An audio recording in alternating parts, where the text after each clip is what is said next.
श्रीमद्भगवद गीता। हे कृष्ण करुणा सिंधो दीनबंधो जगत्पते गोपिका गोपिका कांत राधा कांत नमोस्तुते। जय श्री कृष्ण। यदा ते मोहकलिलं बुद्धिर्व्यतितरिष्यति तदा गन्तासि निर्वेदं श्रोतव्यस्य श्रुतस्य च। श्रुतिविप्रतिपन्ना ते यदा स्थास्यति निश्चला समाधावचला बुद्धिस्तदा योगमवाप्स्यसि। स्थितप्रज्ञस्य का भाषा समाधिस्थस्य केशव। स्ततग्धि किं प्रभासेत किमासीत व्रजेत किम। अर्थात जब तुम्हारी बुद्धि मोह रूपी सघन वन को पार कर जाएगी तो तुम सुने हुए तथा सुनने योग्य सबके प्रति अन्यमनस्क हो जाओगे। जब तुम्हारा मन वेदों की अलंकारमयी भाषा से विचलित न हो और वह आत्म साक्षात्कार की समाधि में स्थिर हो जाए तब तुम्हें दिव्य चेतना प्राप्त हो जाएगी। तब अर्जुन ने कहा, हे माधव, अध्यात्म में लीन चेतना वाले व्यक्ति के क्या लक्षण हैं? वह कैसे बोलता है तथा उसकी भाषा क्या है? वह किस तरह बैठता और चलता है? भगवान के भक्त के जीवन में ऐसे अनेक उदाहरण प्राप्त हैं जिन्हें भक्ति के कारण वैदिक कर्म कांड से विरक्ति हो गई है। जब मनुष्य ईश्वर के साथ अपने संबंध को वास्तविक रूप में समझ लेता है तो वह सकाम कर्मों के अनुष्ठानों के प्रति पूर्णतया अन्यमनस्क हो जाता है, भले ही वह अनुभवी क्यों न हो। महान भक्त श्री माधवेंद्रपुरी का कहना है कि हे मेरी त्रिकालदर्शी प्रार्थनाओं, तुम्हारी जय हो। हे स्नान, तुम्हें प्रणाम है।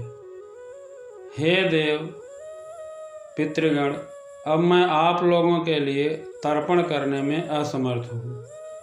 अब तो जहाँ भी बैठता हूँ यादव कुलवंशी कंस के हंता श्री कृष्ण का ही स्मरण करता हूँ और इस तरह मैं अपने पापमय बंधन से मुक्त हो सकता हूँ।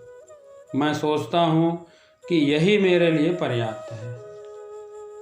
वैदिक रस्में तथा अनुष्ठान, त्रिकाल संध्या, प्रातःकालीन स्नान पूजा, पितृतर्पण आदि नवदीक्षितों के लिए अनिवार्य है, किंतु जब कोई पूर्णतया भगवान में लीन हो और भगवान की दिव्य भक्ति में लगा हो तो वह इन विधानों के प्रति उदासीन हो जाता है, क्योंकि उसे पहले ही सिद्धि प्राप्त हो चुकी होती है।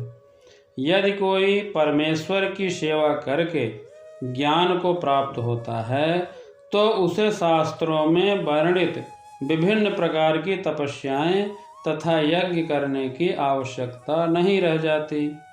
इसी प्रकार जो यह नहीं समझता कि वेदों का उद्देश्य भगवान तक पहुंचना है तो वह अपने आप को अनुष्ठान आदि में व्यस्त रखता है। वह केवल अपना समय नष्ट करता है। आत्म साक्षात्कार की सर्वोच्च सिद्धि यह जान लेना है कि मनुष्य श्री भगवान का शाश्वत दास है और उसका एकमात्र कर्तव्य भगवान के लिए अपने सारे कर्म करने हैं।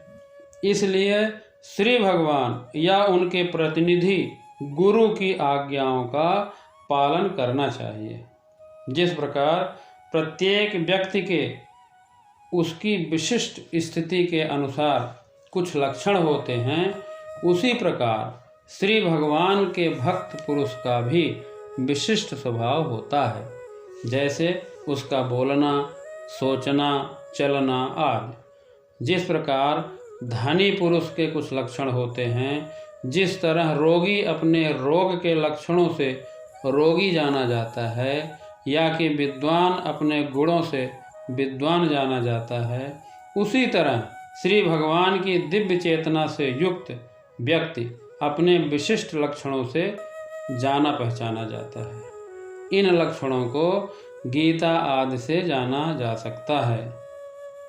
वाणी ही किसी मनुष्य का सबसे महत्वपूर्ण गुण है।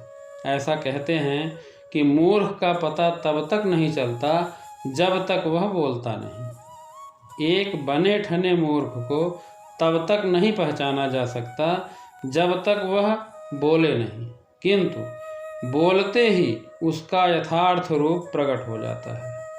भक्त व्यक्ति का सर्व प्रमुख लक्षण यह है कि वह केवल श्री भगवान या उन्हीं से संबंध विषयों के बारे में बोलता है, फिर तो अन्य लक्षण अपने आप प्रकट हो जाते हैं। इसको और विस्तार से जानने के लिए अगली वीडियो सुनें। धन्यवाद। जय श्री कृष्ण।